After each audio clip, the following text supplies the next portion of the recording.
ఉదయాన్నే పెన్షన్లు అన్నారు. సచివాలయానికి వస్తే ఇచ్చేస్తామన్నారు. పెన్షన్లను ఇంటి వద్దే పంపిణీ చేసేందుకు కోరిన తెలుగుదేశం బృందంతో ఖజానాలో డబ్బులున్నాయని సాక్షాత్తు ప్రభుత్వ ప్రధాన కార్యదర్శి చెప్పారు.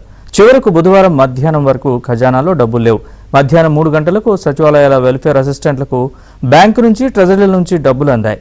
వీటిని తీసుకుని సచివాలయాలకు వచ్చి ఆథరైజేషన్ లెటర్లు తీసుకుని సాయంత్రం 4 గంటల ప్రాంతంలో పెన్షన్ల పంపిణీని ప్రారంభించారు. ప్రభుత్వం దురుద్దేశపూర్వకంగా వ్యవహరిస్తూ ప్రతిపక్షాలపై నెపం నెడుతుందన్న ఆరోపణలు వెల్లువెత్తుతున్నాయి.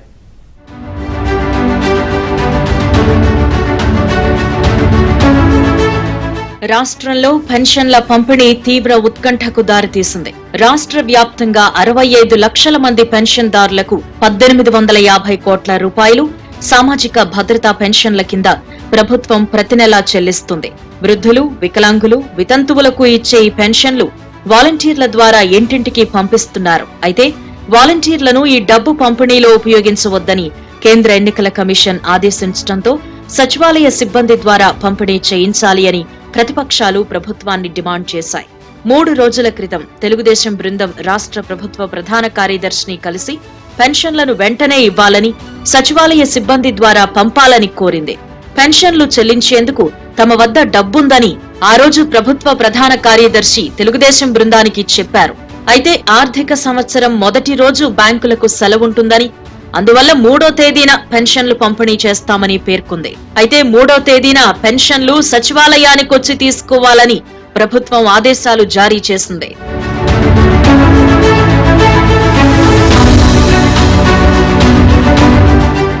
సెక్యూరిటీ బాండ్ల వేలం ద్వారా ప్రభుత్వం మంగళవారం రిజర్వ్ బ్యాంకు వద్ద నుంచి 4,000 కోట్ల రూపాయల రుణం తీసుకొచ్చింది.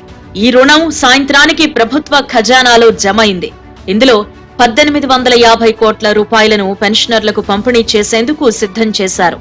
అయితే ఈ మొత్తాన్ని బుధవారం ఉదయం సంబంధిత బ్యాంక్ అకౌంట్లకు పంపి అక్కడి నుంచి సచివాలయాల వెల్ఫేర్ అసిస్టెంట్లు డ్రా చేసి పంపిణీ చేసే విధంగా ఏర్పాట్లు జరగాలి. కానీ ప్రభుత్వం ఈ విషయంలో తీవ్ర జాప్యం చేసింది.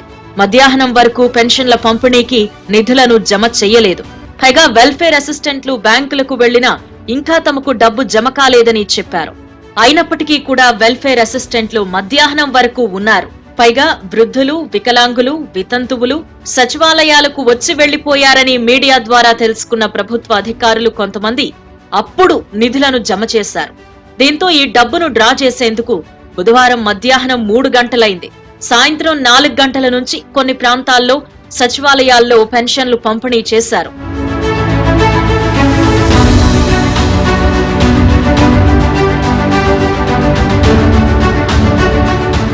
గ్రామీణ ప్రాంతాల్లో మాత్రం మైకుల్లో ముందుగానే అంటే బుధవారం ఉదయమే పెన్షన్లు గ్రామ సచివాలయం వద్ద గురువారం ఉదయం ఇస్తామని అనౌన్స్ చేశారు. అన్ని గ్రామాల్లో ఇటువంటి పరిస్థితి ఎదురైంది. పెన్షన్లు ఇస్తారని ఆశతో అనేక మంది సచివాలయానికి రావడం, వారు నిరాశతో వెనుదిరగడం, ప్రభుత్వానికి కావలసింది జరిగిపోయిందని అధికార పార్టీ నేతలతో పాటు కొంతమంది అధికారులు కూడా సంబరపడ్డారు. కానీ పెన్షనర్లు మాత్రం డబ్బులు లేకుండా తమనెందుకు రమ్మన్నారు అని శాపనార్థాలు పెట్టారు.